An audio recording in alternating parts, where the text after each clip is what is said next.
북핵 극약 처방은 전술핵. 문 대통령의 고민은 북한의 핵무장이 완성 단계에 들어가면서 한반도 전술핵 재배치 논의가 탄력을 받고 있습니다. 북한이 6차 핵실험을 했던 지난 3일 트럼프 대통령 주재로 열린 미국의 국가안전보장회의에서 전술핵 재배치 문제가 거론이 됐다고 합니다. 미국 MBC 방송 보도 내용을 들어보시고 계속 얘기 나눠보도록 하겠습니다. We have many military options, and the President wanted to be briefed on each one of them because we are not looking to the total annihilation of a country, namely North Korea. But as I said, we have many options.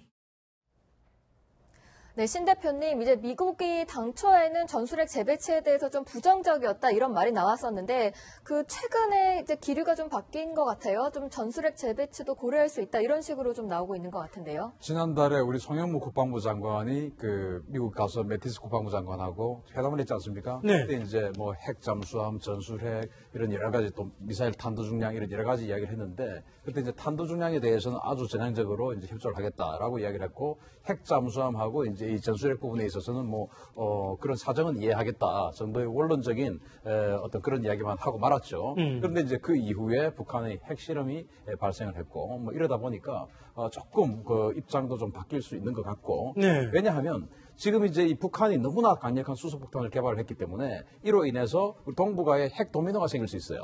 핵 도미노를 막으려고 하면은 미국이 우리 한국 국민들의 핵 관련한 이 불안감을 해소시켜줘야 됩니다. 과연 미국이 동맹국 차원에서 확실한 핵 우산을 시켜줄 수 있느냐.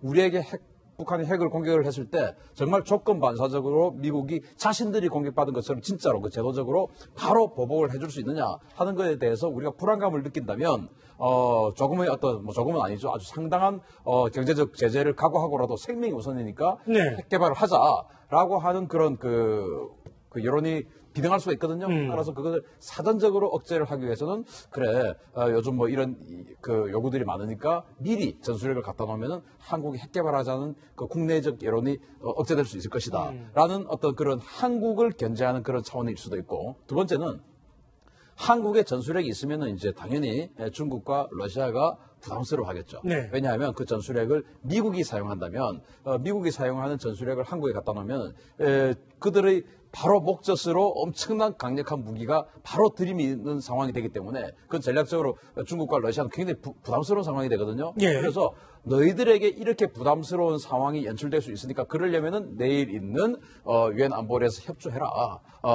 물론 저희는 있을 거지만 아주 많은 후퇴는 우리는 있을 수 없다. 네. 만약에 많은 후퇴를 요구를 한다고 우리는 전술핵을 거기다 배치할 수밖에 없다. 그래서 한국의 국내 여론이 핵 개발을 하자 또는 일본의 국내 여론이 핵 개발을 하자라고 하는 어떤 그런 것을 억누르는 차원 그리고 미국과 러시아의 어떤 그에게 부담을 줘서 내일 있을 유엔 안보리 제재 결의안에 또 협조를 하게끔 하는 네. 두 가지 양동작전이 있지 않나 싶습니다. 그렇군요. 미국 MBC 방송은 이 백악관 관리를 인용해서 이렇게 보도를 했습니다. 트럼프 행정부는 한국이 요구하면 전략 핵무기, 전술 핵무기를 한국에 재배치하는 문제를 검토할 수도 있다.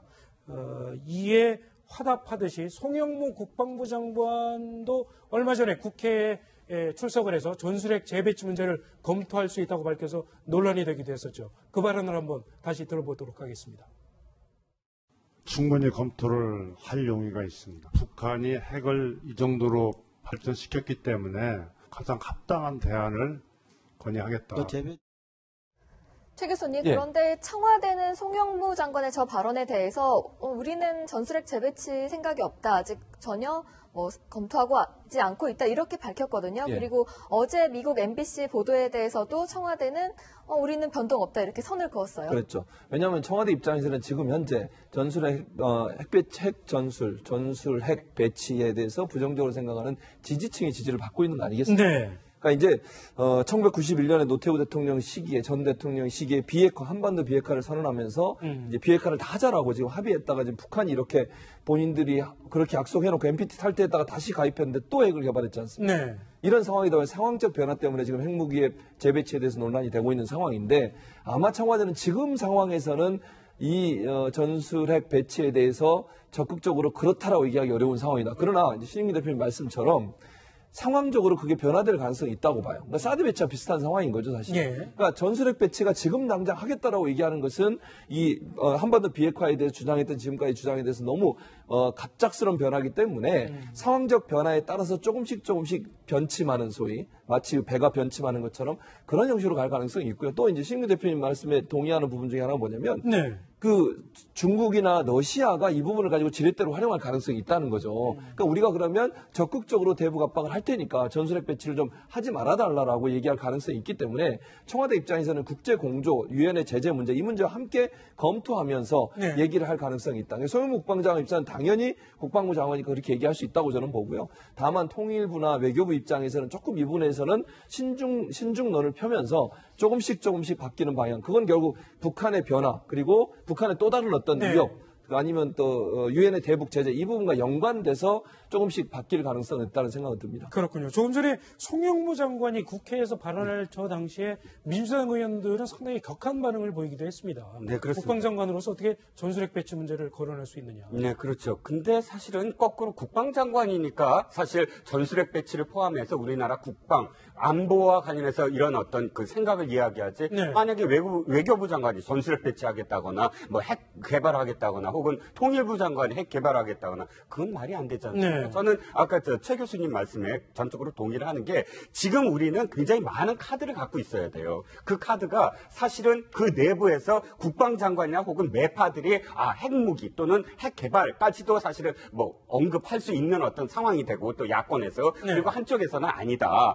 그 우리가 전술핵 핵 재배치 이전에 외교적으로 해야 된다. 이런 여러 가지 어떤 목소리들이 혼재되어 있는 상황에서 대통령이 미국과의 어떤 협상에서도 굉장히 큰 어떤 지렛대로 삼을 수 있는 카드들이 있어야 되고 또 북한에 거나 혹은 유엔 총회 이제 곧 유엔 총회에 가서 연설을 하셔야 되거든요. 21일 날 그때 사실은 어떤 카드로 쓰려면은 네. 사실 이렇게 다양한 어떤 목소리들이 존재한다. 특히나 우리 내부에서도 국민들의 어떤 목소리가 60% 이상 지금 핵무기를 지지하고 있다라는 것이 굉장히 든든한 어떤 카드로 활용할 수 있는 카드가 될 수 있다. 네. 그래서 사실은 국방장관의 이런 메시지가 굉장히 중요한 하나의 터닝 포인트라고 지금 여겨집니다.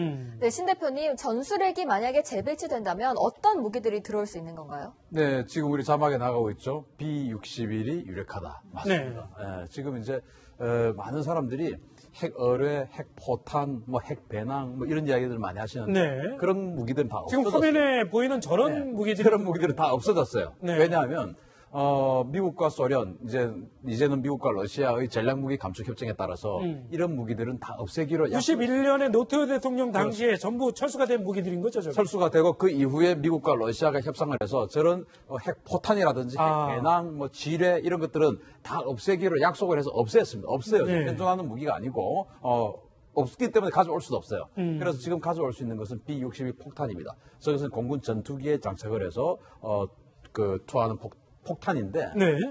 지금 현재 우리가 만약에 전술핵을 배치한다면 B-61-11 저게 계속 이제 버전이 있는데 예. 11 버전, 11 버전은 0.7킬로톤에서 375킬로톤까지 자유자재로 조절할 수 있습니다. 굉장히 폭이 다양하네요. 그렇죠. 그래서 뭐 건물 하나만 저기에 만약에 김정은이 있다. 그러면 저 건물만 없애야 되겠다. 그리고 어떤 방사능 피해를 최소화해야 되겠다라고 하면 0.7킬로톤으로 네. 조정을 해서 거기만 때리는 것이죠. 아니면은 뭐 저 지점쯤에 누가 김정은이 있을 수 있는데 어딘지는 정확하게 모르겠다. 그래서 아예 저 일대를 그냥 쓸어버려야 되겠다. 그래서 370킬로톤으로 조정하는 것이죠. 그렇게 해서 이제 하는 그 무기가 바로 B-61-11이고 네. 지금 현재 나토 저는 이제 전술핵을 가져온다 하더라도 나토 스타일로 가져와야지 그냥 미국 무기가 가져와서 가지고 있는 것은 우리 뭐 한반도 비핵화 선언만 우리 스스로 명분만 사라지는 것이 아니냐라고 주장하는 측면인데요. 네. 왜냐하면 독일, 네덜란드, 벨기에, 이태리 터키까지 이런 나라들은 이제 소련의 과거 그 핵 위협에 대응하기 위해서 미국이 전술핵을 배치를 해줬어요. 지금 저 B-61-4, 5 버전을 배치를 해줬는데 그것을 각 나라당 뭐 50발에서 한 120발 정도까지 자기네들 공군기지에 가지고 있고 유사시에 그 나라, 즉 네덜란드 공군이 사용하는 거예요. 다만 키는 그것을 관리하는 미군 장교가 키 하나 가지고 있고 그 네덜란드 공군 또는 벨기에 공군이 또 키를 하나 가지고 있고 양쪽이 같이 돌려야 이제 이 핵이 작동하는 거예요. 네. 어쨌든 자기들도 키를 가지고 있다는 건 굉장히 중요한 겁니다. 따라서 우리도 우리가 뭐 나토보다 지금 미소 패권 경쟁 시대의 나토나 지금 미중 패권 경쟁 시대에서 대한민국의 위상이 나토보다 못하지 않습니까? 네. 그러면은 우리도 미국에게 당당히 요구를 해서 전술을 가져올 것 같으면 우리에게 열쇠를 다오라고 할 필요가 있다. 그러면 앞으로 지금 당장은 B61-11이지만 궁극적으로 B61-12 버전을 가지고 와야 돼요. 그건 네. 뭐냐면은 벙커버스터입니다. 핵 벙커버스터. 그래서 미국 김정은이 있는 곳이 이제 지하시설이지 않습니까? 네. 그걸 뚫고 들어가는 핵탄두로 계속 뚫고 들어가는 그렇군요. 벙커버스터예요. 그걸 가지고 오면 김정은이 정말 두렵겠습니다. 네, 다양한 전술 핵무기가 있는데 말하자면 이제 전략 핵무기는 굉장히 광범위한 지역을 초토화시키는 거고 전술 핵무기는 일부 지역을 국소적으로 대응하는 그런 무기가 되겠죠. 네. 근데 이 전술 핵무기 역시 우리나라는 지금 NPT 핵 확산 금지 조약에 우리가 가입돼 있으니까 들여오지 못하는 그런 현실적인 제약이 있는 거 아닙니까? 네, 그렇죠. 그러니까 지금 뭐 핵 대 핵인데요. 그거 보면은 이제 북한이라는 나라가 어떤 나라입니까? 일관성이 없는 나라잖아요. 그러니까 일관성이 없는 나라하고 우리 대한민국이 맞서자면은 우리는 능동적이어야 한다는 거죠. 한마디로 해서 굳이 뭐 핵무기를 가지지 않았어도 뭐 북한에 대한 선제 타격설도 미국에서 나왔지만 여러 가지 가능성이 많지 않습니까? 그것 말고도 얼마든지 북한을 압박할 수 있는 가능성도 있다. 그러나 북한이 굳이 핵을 고집을 한다면은 네. 우리도 굳이 그 능동적인 그런 핵무기를 가지고 오는 것도 하나의 그 수가 아닐까 이렇게 생각을 하고요.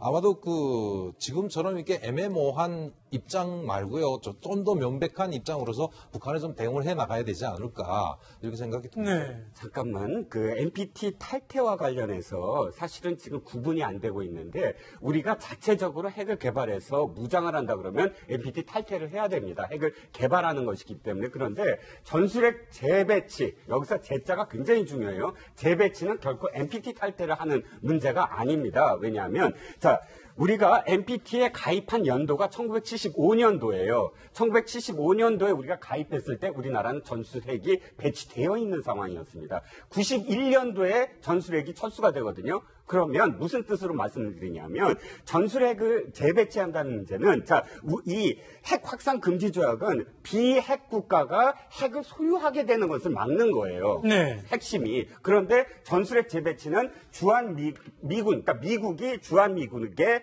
그 91년 이전에 배치됐던 것을 다시 배치시킨다는 뜻이지 우리가 그것을 핵을 개발한다거나 할 수 있는 핵을 확산한 금지가 바로 그 문제거든요. 네. 거기 이 문항을 하나만 말씀드리면 핵무기, 핵폭발장치, 핵물질의 양도 및 인수를 금한다예요. 이 핵 보유국이 핵 비보유국에게. 그렇기 때문에 이 표현은 뭐냐면 양도한다는 건 무슨 뜻이냐면 우리가 전술핵을 가져다가 우리가 소유하는 것. 우리가 그것을 뜯어서 이게 핵이 이렇구나라고 우리가 그 핵을 만들 수 있는 것. 네. 이것이 지금 금지되어 있는 것이지 미국이 전술핵을 우리나라에 재배치시키는 것에 대해서 우리가 NPT를 탈퇴할 이유는 전혀 없다는 것이죠. 금지된 일은 아니다. 아니다. 우리는 네. 주체가 아니다는 것이죠.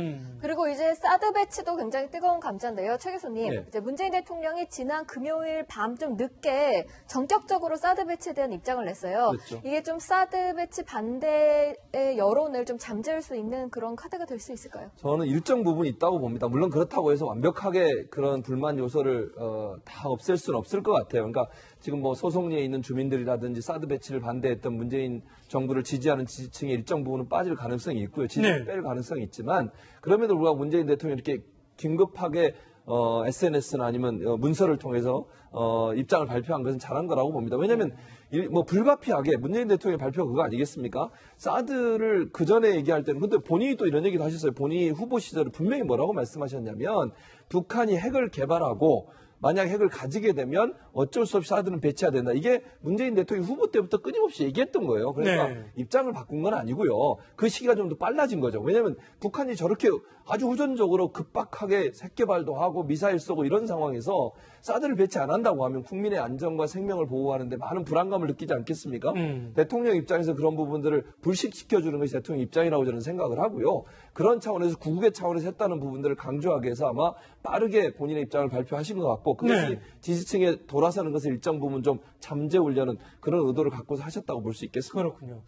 문 대통령은 입장 발표를 휴일로 미루자 이런 참모들의 제안까지 뿌리치면서 지난 8일 결국 입장 발표를 했습니다. 2003년에 노무현 전 대통령이 이라크 파병 결정을 내렸을 때와 비슷한 상황이다. 이런 얘기가 나오고 있는데요. 당시 노무현 전 대통령의 발언을 함께 들어보도록 하겠습니다.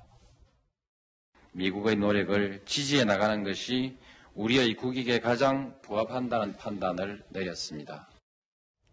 이 실장님 네. 보면은 노무현 전 대통령 때도 이제 이라크 파병 때문에 지지층이 돌아서면서 국정 동력을 좀 상실했었거든요. 네네, 그렇죠. 그때 문재인 대통령이 이제 비서실장으로 있고 그랬었는데 네네. 좀 지금과 약간 겹쳐진다, 오버랩이 된다 이런 말도 나오고 있어요. 그렇습니다. 당시에도 지지층은 굉장히 반대를 했어요. 파병. 왜냐하면 아랍에 대한 침략이다. 명분 없는 전쟁이다 해서 반대를 했고 그래서 노무현 대통령은 1년 정도를 끌었어요. 미국에 대해서 내가 재신임을 받아야 된다. 재신임 받는 대통령이 어떻게 결정하느냐라고 하면서 1년을 끌었다가 끝내 키르쿠크라고 미국이 원하는 그런 이 전투 지역이 아니라 쿠르드 자치국에 이렇게 이 전투병이 아닌 그냥 지원병만 파견하는 걸로 중립적인 어떤 상황으로 이제 결론을 내렸습니다. 그럼에도 불구하고 지지층들 또 진보 진영에서 엄청난 비난을 하고 이 노무현 대통령에 대해서 굉장히 흔들게 되는 계기가 이 이라크 파병하고 그다음에 한미 FTA이거든요. 그런데 문제는 아까 말씀하셨듯이 문재인 대통령이 당시 이 수석으로서 그걸 많이 지켜봤고 비서실장으로서 그렇기 때문에 사실은 이번 결정도 빨리 하자. 빨리 결단을 내리고 그리고 설득을 더 치밀하게 적극적으로 하자라는 생각을 하실 수밖에 없을 것 같아요. 왜? 지금부터 만약에 그때처럼 막 흔들린다, 지지층에서 흔들린다 그러면 사실 앞으로 5년이 남지 않았습니까? 그렇기 때문에 아마도 반면 교사를 꼭 하실 걸로 생각이 듭니다. 그렇군요. 자, 4대 배치에 이어서 전술핵 배치 문제도 앞으로 청와대와 문재인 대통령이 심사숙고해야 될 그런 문제로 부상이 될 거라 이런 예상이 많습니다. 홍준표 자유한국당 대표는 직접 미국을 찾아가서 전술핵 배치를 요청하겠다고 얘기하고 있습니다. 앞으로 전술핵 배치 문제가 어떻게 전개될지 조금 지켜보도록 하겠습니다. 자, 여기서 신인균 대표, 김수성 대표는 인사드리겠습니다. 감사합니다.